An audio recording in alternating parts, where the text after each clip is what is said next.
narrative of victimhood. Now, why is that bad? Because if you think you're always being oppressed, you think there's a victimhood, then you want to go after the oppressor. Well, folks, that oppressor doesn't exist, okay? That oppressor is self-selected major selection because of human nature. And if someone wants to say that's a bad thing, and the human nature is a byproduct of a capitalist system, that is really a conversation I would love to have with you, because that's a neo-Marxist postmodernist view that is just ridiculous. Okay, it's anti-biology, it's anti-science, it's anti-all that stuff. So anyway, happy Equal Pay Day, folks.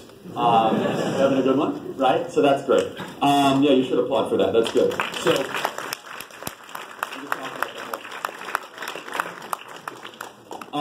While we're on the subject, I feel that modern-day feminism is much more about hating men than empowering women. Okay? Modern-day feminism is much more about hating men than empowering women. A society needs strong women and strong men, not just strong women and weak men. I had an argument and discussion where someone said to me at a campus, they said, Charlie, the worst thing you could tell a young person is 3 words, be a man. I said, really? That's the worst thing you could tell a young person?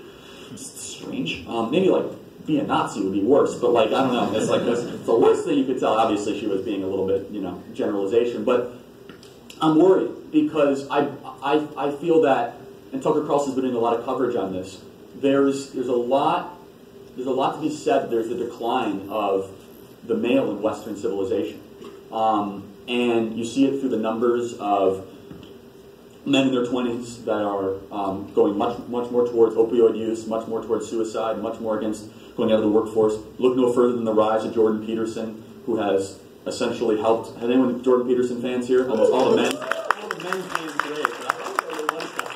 But he's talking about responsibility, and here's the problem: is that women actually mature a lot quicker than men biologically. Women's brains are developed much quicker than men.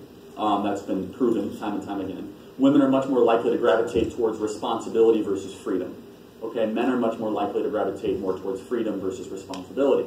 And the culture that we have today, specifically in our movies, our music, and just kind of our educational system, we have valued freedom a lot more than responsibility. Okay, so we value being able to do whatever you want, whenever you want to do it, however you want to do it. Nothing wrong with that. But meaning in life, things that actually give you satisfaction and fulfillment, rarely come from freedom. They most always come from responsibility. They come from work, they come from family, and they come from friendships.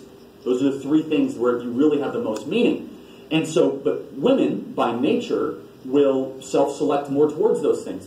They get married, they'll make their choices in work. Men, they need direction. They really do. And they also need a different type of educational system. Our educational system is designed very, very much towards women. And that might surprise you to hear that, but Christina Hoff Sommers, who's a wonderful social psychologist, wrote a whole book called The War on Boys, which talks about the little things, whether the elimination of recess and kind of the trying to kind of socially engineer young men in society has had a very, very negative effect on men in general, and there is a crisis with men in the West. So, but that's not to say the second wave feminism, first wave feminism is wrong. I'm just a huge critic of third wave feminism, which is what we have right now, because women are doing very, very well, and I'm a big proponent of personal choices. What kind of society, what kind of culture are we going to do, or we're going to create or embrace, where the individual choices are rewarded to the furthest possible extent? And I don't think a new set of laws that's going to go against a completely imaginary patriarchy is going to do any good. So talk a little about free speech. So let me talk a little bit about why I believe what I believe. So I'm a conservatarian, okay? Anyone else identify as that? It's like a blend of conservative libertarian. Not